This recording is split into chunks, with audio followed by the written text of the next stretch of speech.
Hey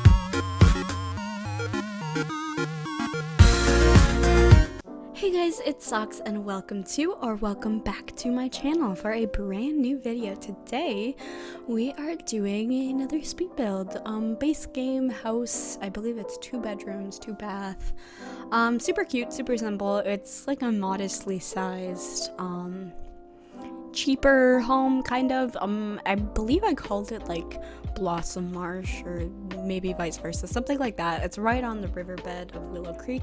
Super cute house. But yeah, I just kind of wanted to get like a super, not basic house, but like, I don't know, what's the word for it? I don't know. It's a very traditional, smaller home. I feel like it's super cute though.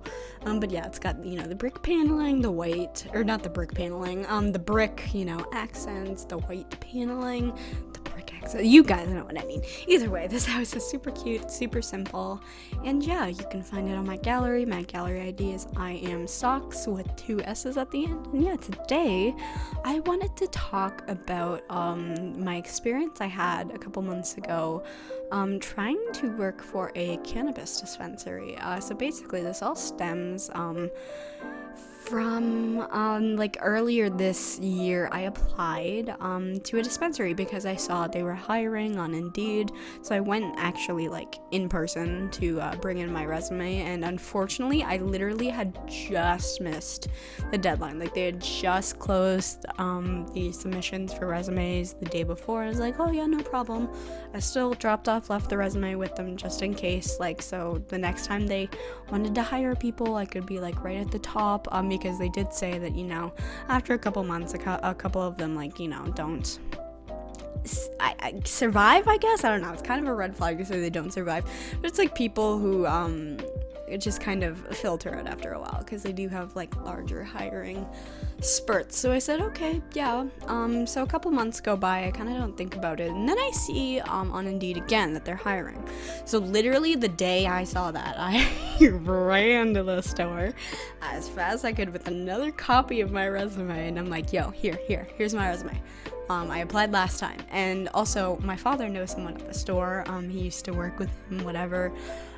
So he had told my dad, like, yeah, I've talked to the manager, whatever, and I've put your daughter's name like kind of up there, whatever, because I have more than enough experience. Like they don't really require any customer service experience. Like they want you to be a little like familiar with like debit machines and stuff like that, and I have 4+ years of experience in that.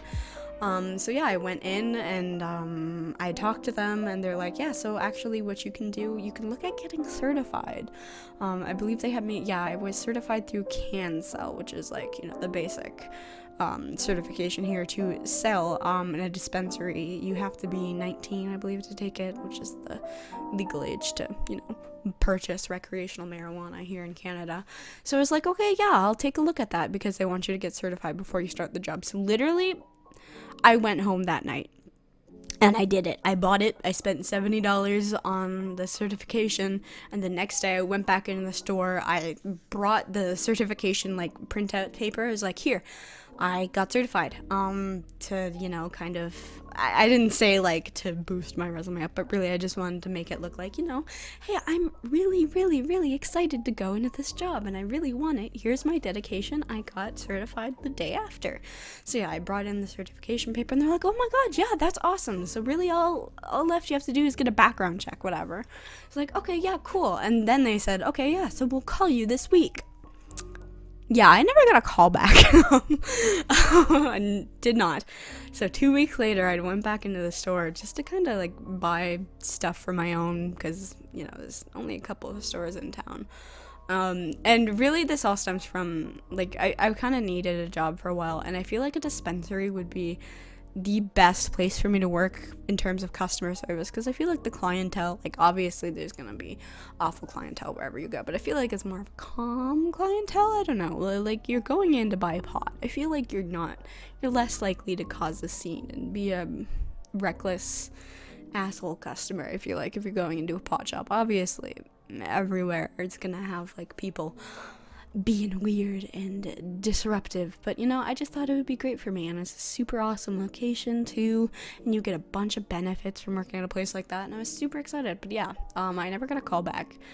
So I went in 2 weeks later just to buy my own stuff, and I had talked to the supervisor there that day, and I said, just wondering, like, if you guys were still hiring. I submitted my resume a while ago, and he's like, yeah, no, we haven't actually started the hiring process yet. Meanwhile, like, the Indeed application says, like, urgently hiring. So yeah, they apparently hadn't started the hiring process yet, and they said, okay, you will get a call this week for sure. Someone will call you, whether you get an interview or not. Someone will call you for confirmation. It's like, okay, yep, awesome. Yeah, I never got a call. It's been, I think, like 2 months now. I never got a call back, and it sucks. Like, I checked my phone constantly. I made sure it was on. Like, I was so ready. I was in the mindset to, like, yeah, I'm gonna work here. But yeah, that, like, it never happened, and it kind of sucks that, like, I was told, okay, yeah, you're most likely, gonna get an interview, and then I was just kind of ghosted. I haven't went back to that pot shop in person to talk to anyone. I don't want to.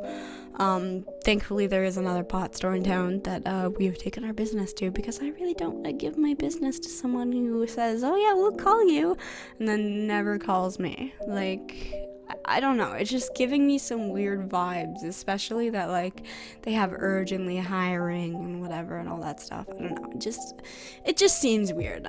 Some of the ethics in pot shops is debatable as well, I've noticed. So basically, to be a manager at a pot store, a legal dispensary in Canada, I say pot store, it's, you guys know what I mean. You need to get your management license, basically. It costs quite a bit, and you do get paid better once you get that. But usually stores actually only have 1, maybe 2 managers. But they hire people in positions that they call quote-unquote team leaders, which is basically the management job, except without the actual title and without the actual pay, because then the managers just flip off to wherever for a couple weeks, or at least for this chain store I've noticed, because the store that I did apply to is a chain store in our area. There's many locations. This one was just the one closest to me. But yeah, I found that really weird, because I call them team leaders. Basically their jobs is like management, except they're not actually certified. They have this fancy job title that kind of, I don't know, it just seems a little scummy to me, so I'm kind of glad I didn't get hired there, because those business practices, man, come on. And also, like, I mean, like, I'm really not gonna, I don't want to nitpick here, but they also used to have, like, animals, or I mean, they still do, but they just literally have, like, a mini petting zoo freaking set up in the store. They have the room too, and I guess because you can call them serviced animals, or like emotional support animals, you can kind of have them in, so I guess there's kind of a loophole for that. But yeah, it's still, like, questionable, like, just kind of having these animals loose on the main floor as well. Like, there were bunnies that were kind of in a cage that could very easily, like, walk to the side to get out of their pen. There was a giant, and I mean giant, mastiff behind the counter who apparently usually spends time, like, at the storefront. And thank God I know mastiffs are beautiful, sweet, angel, gentle giant babies, because if I were anyone else and I saw that dog jump up onto the counter like I did when I first saw that dog in there, oh my God, I would have been so scared, because mastiffs can look freaking scary, man. But yeah, it's just, I don't know, it's that whole place kind of gave me a weird vibe. So I don't know. I haven't really been trying to apply for anywhere else since that, because that kind of left a sour taste in my mouth. And it sucks, because I've been wanting to work for a while now, but it's just, like, for some reason I'm cursed when it comes to applying for jobs. Like, I literally am McDonald's, for example, requires no experience. You don't need your high school education, whatever. And I have 4 years of experience in customer service, and I still got denied for McDonald's. Like, they said, nope, your application was rejected. Like, hello? Why? Like, I don't know. I'm just, for some reason, really unlucky, and it sucks because I don't, like, put the fact that I have disabilities and I am chronically ill on my resume, and that already makes it harder for me to work without being diagnosed with anything. It already kind of inhibits my ability to work. So yeah, mix that with the fact that it's for some reason really hard for me to get a job, because not only have I just applied to this weed store, by the way, I've applied to dozens of local businesses in town, and it's just, I don't know, this job market right now with these urgently hiring places at like big chains and whatever, like it's a little weird to me, because they don't appear to be urgently hiring. I don't know, maybe they just hate me. Maybe they can smell my chronic illness. They're like, nope, I don't want you to work here. Anyways, yeah, that's gonna be it for this video. I hope you guys enjoyed this little speed build. Again, it's all base game, can be found on my gallery. I believe it's called Blossom Marsh Blossom, something like that. Super cute base game house. There's probably gonna be some accessibility issues in this home, by the way. Of course, you saw the double bed up against the wall, so it's not exactly the most functional, but it's pretty easy to kind of move around. Anyways, yeah, thank you guys for watching this video, and I will see you all in the next video of whatever I make. Bye.